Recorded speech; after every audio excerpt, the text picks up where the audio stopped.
दो बुजुर्ग आदमी रमेश और सुरेश अपने पुराने घर के बरामदे में बैठकर चाय की चुस्कियां ले रहे थे और तभी रमेश सुरेश से बोलता है।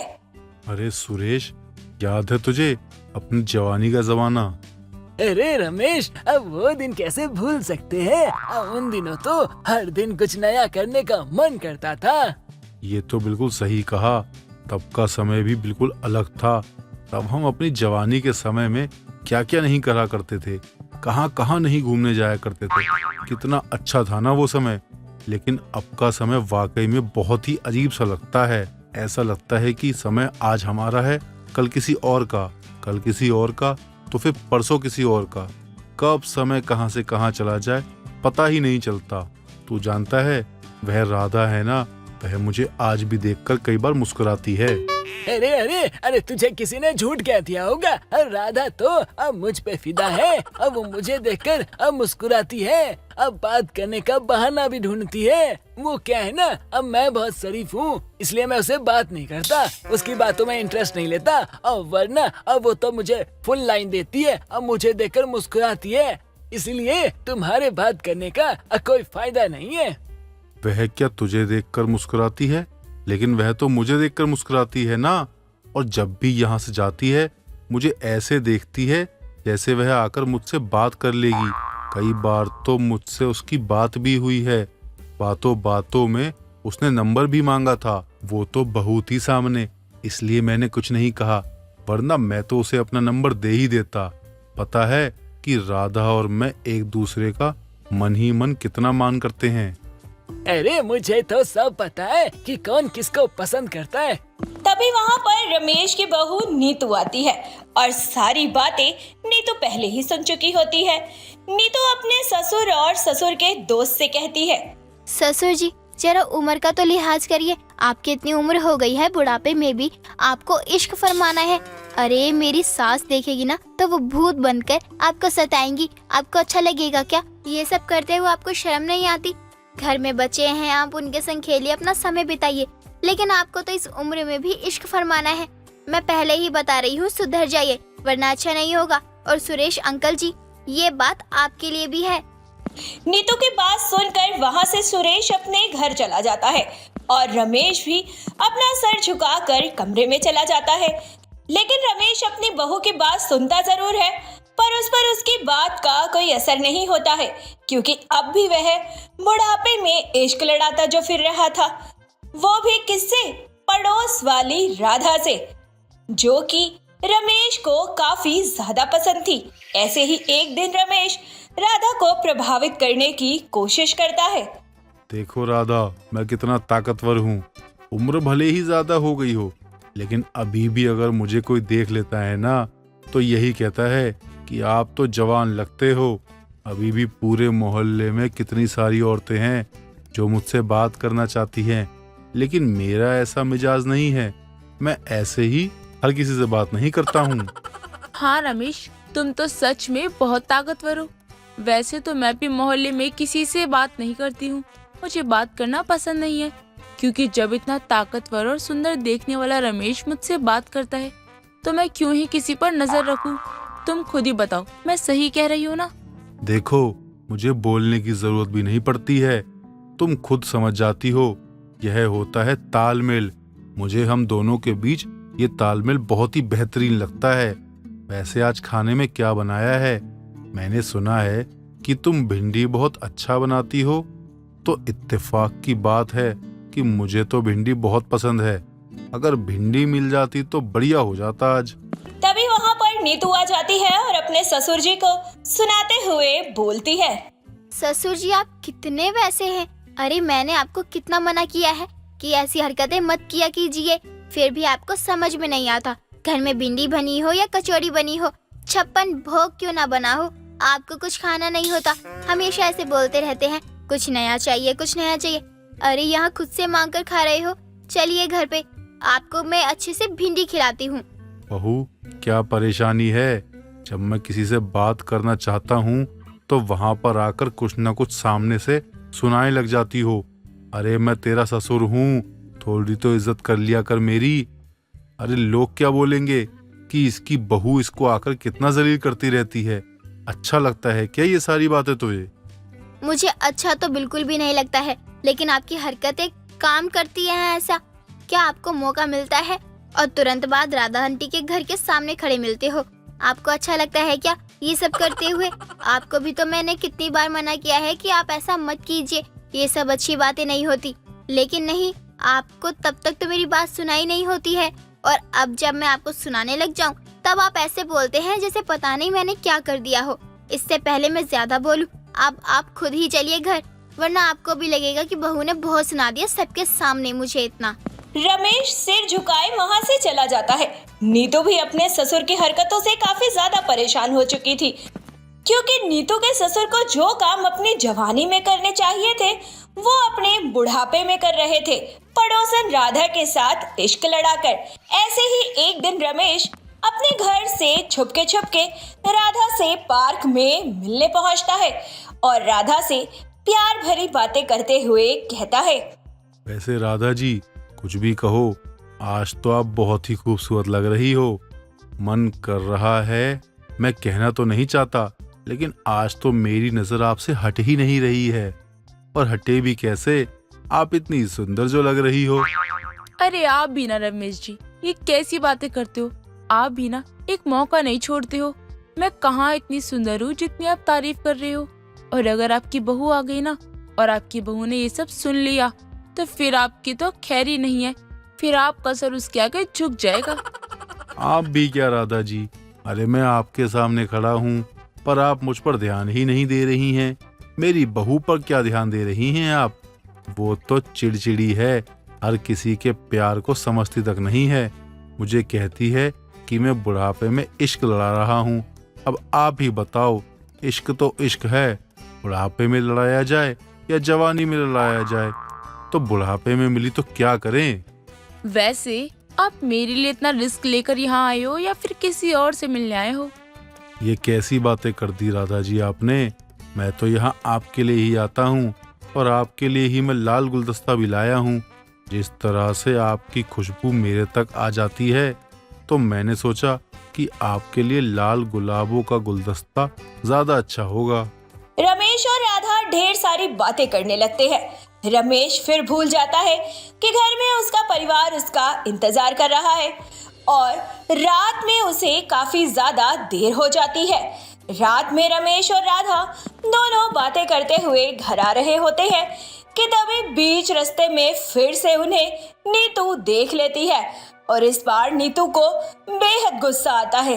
नीतू बिना कुछ कहे ही घर आ जाती है और घर आने के बाद रमेश उसे समझाते हुए बोलता है, बहू मेरी बात सुन, गुस्सा करने से पहले मेरी बात सुन ले।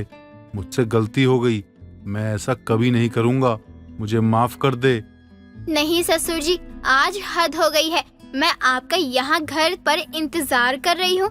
मुझे फिक्र हो रही है कि आपने दवाई खाई कि नहीं खाई, और आप यहाँ राधा आंटी के साथ गुलछर्रे उड़ा रहे हैं, उन्हें गुलाब का गुलदस्ता दे रहे हैं।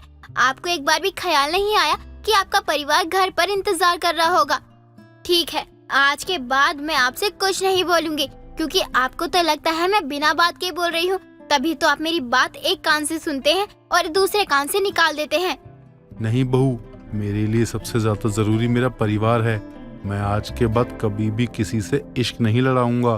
इन सब के बाद रमेश अपने बुढ़ापे में इश्क लड़ाने की आदत को भूल जाता है और एक सीधे साधे पुरुष की तरह अपनी जिम्मेदारियां संभालने लगता है।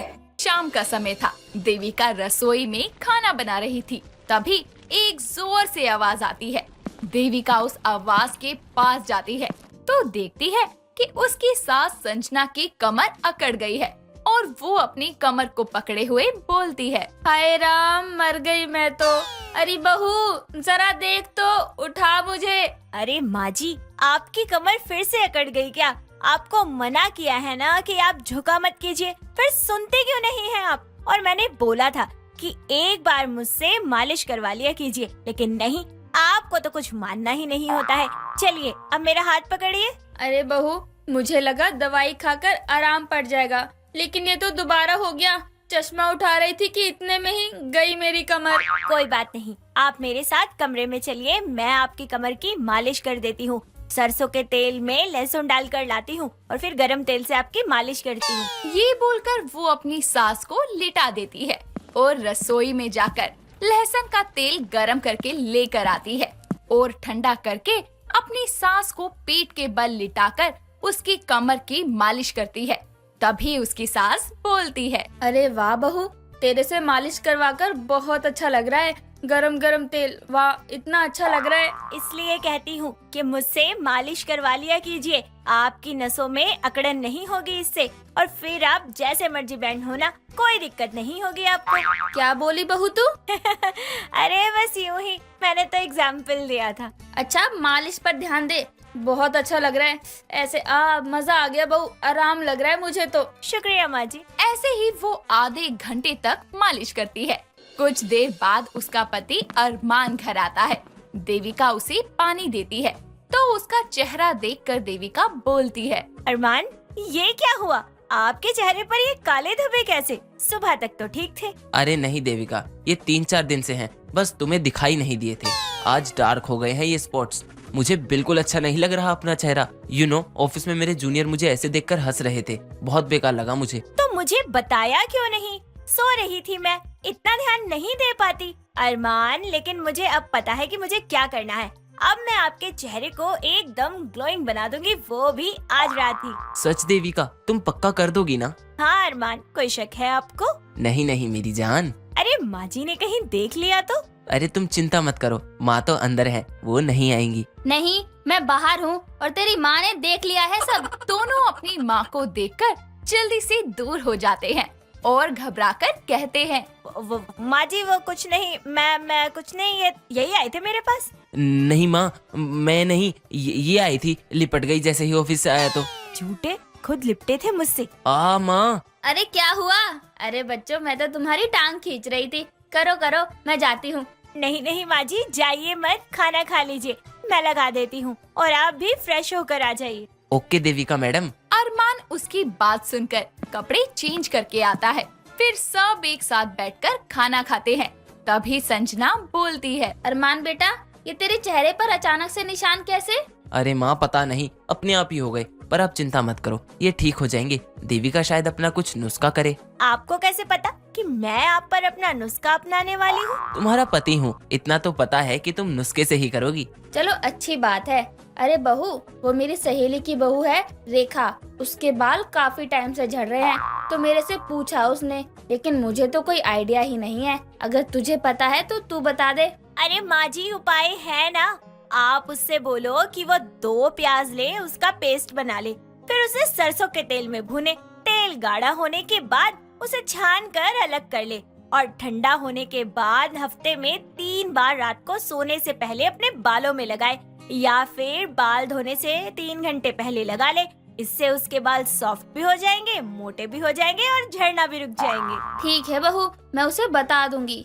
वैसे बहू, एक बार फिर से शुक्रिया, तेरी वजह से मुझे कमर में बहुत आराम मिल गया। कोई बात नहीं माँ जी, ये तो मेरा फर्ज था। इसके बाद सब खाना खा लेते हैं और रात को देविका जब अपने कमरे में आती है तो उस वक्त वो नीम का फेस पैक बनाकर लाती है और अरमान से बोलती है, अरे अरमान, आप लेट जाओ, मैं आपके फेस पर पैक लगा देती हूँ। सुबह तक आपके सारे ब्लैक स्पॉट देखना गायब हो जाएंगे एकदम। ठीक है, लेट जाता हूँ। और हाँ, आप सुबह इसे वॉश कर लेना। ओके? ओके जानू। अरमान की बात सुनकर वो उसके फेस पर फेस पैक लगा देती है और खुद भी सो जाती है। अगले दिन देविका नींद से उठते हुए बोलती है, अरमान जी उठिए, सुबह हो गई है, आपको फेस पैक भी धोना है अपना। हाँ देविका, उठ रहा हूँ मैं। कुछ देर बाद दोनों उठ जाते हैं। देविका कमरे में उसका जूस लाती है और वो नहाकर बाहर आता है। उसे देखकर देविका बोलती है, देखा, मैंने कहा था ना कि आपके चेहरे के स्पॉट्स रात भर में गायब हो जाएंगे। सच्ची? अभी देखता हूँ। अरे हाँ देविका, और मेरी स्किन कितनी ग्लो कर रही है।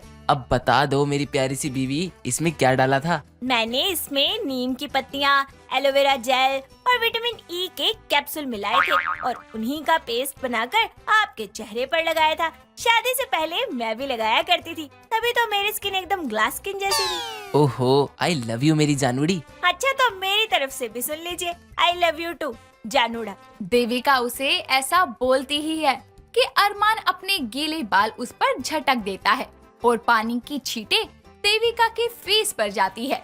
तभी वो फ्लावर पॉट से पानी लेकर अरमान पर डाल देती है और इस तरह दोनों प्यार से नोक-झोंक वाली फाइट करने लगते हैं। वक्त बीतता है। ऐसे ही देविका के नुस्खे कभी उसके काम आते तो कभी उसके घर वालों के। रात के 11 बज रहे थे और सब सो रहे थे। तभी देविका को रात को एक रोते हुए छोटे बच्चे की आवाज आती है। वो उसे इग्नोर करने की बहुत कोशिश करती है लेकिन नहीं कर पाती। बच्चे की रोने की आवाज बढ़ने लगती है और देविका अपनी सास के पास जाकर बोलती है, माँ जी ये बच्चे की रोने की आवाज कितनी ज्यादा आ रही है। अरे किसका बच्चा है जो इतनी रात को रो रहा है? अरे साथ वाली पड़ोसन की बेटी आई है, उसी का बच्चा रो रहा है बड़ी देर से। माँ जी अगर आपको बुरा न लगे तो मैं एक बार उस बच्चे के पास चली जाऊँ। वो कब से रो रहा है, मुझसे उसकी तकलीफ नहीं देखी जा रही। मैं एक बार जाऊँ? पर बहू तो इस टाइम किसी और के घर जाएगी, क्या सोचेंगे वो? एक बार हो आती हूँ ना माँ जी। ठीक है मैं भी चलती हूँ। दोनों उसके घर के दरवाजे पर जाते हैं। तभी उस बच्चे की माँ रिया बोलती है, जी आप कुछ काम था क्या? जी माफ कीजिए, आपके घर इस वक्त आई। मुझे कोई काम नहीं है, बस आपका बच्चा बहुत ज्यादा रो रहा था तो मुझसे रहा नहीं गया, इसलिए सोचा कि एक बार आकर देख लूं। अगर बुरा न माने तो मैं एक बार आपके बेबी को चुप करवाऊं? जी आइए। देविका अंदर आकर बेबी को अपनी गोद में लेकर चुप करवाने की कोशिश करती है। तभी देविका बोलती है, अच्छा बेबी कब से रो रहा है, क्या कर रहा था, आप थोड़ा बता सकती हैं? मुझे मदद मिल जाएगी। जी मेरी गोद में ही खेल रहा था, फिर अचानक से रोने लग गया। अच्छा तो इसकी नाभि उतर गई है, मुझे पता है इसे कैसे ठीक करना है। आप सरसों का तेल हल्का सा गरम करके ले आइए। जी ठीक है मैं अभी लाती हूँ। रिया बच्चे के लिए हल्का तेल गर्म करके लाती है। फिर देविका बच्चे को लिटाकर उसके पेट की तरफ प्यार से मालिश करती है। ऐसा वो 15 मिनट तक करती है, जिसके बाद बच्चा रोना बंद कर देता है और उसकी नाभि ठीक हो जाती है। जिसके बाद बच्चा आराम से सो जाता है और रिया रोते हुए कहती है, मैं आपका कैसे शुक्रिया करूं, मुझे कुछ समझ नहीं आ रहा। आपने मेरे बच्चे को ठीक करके एक माँ पर बहुत बड़ा उपकार किया है। अरे कोई बात नहीं, मुझे शायद इसका हाल पता था, इसलिए भगवान ने मुझे आपके पास भेजा।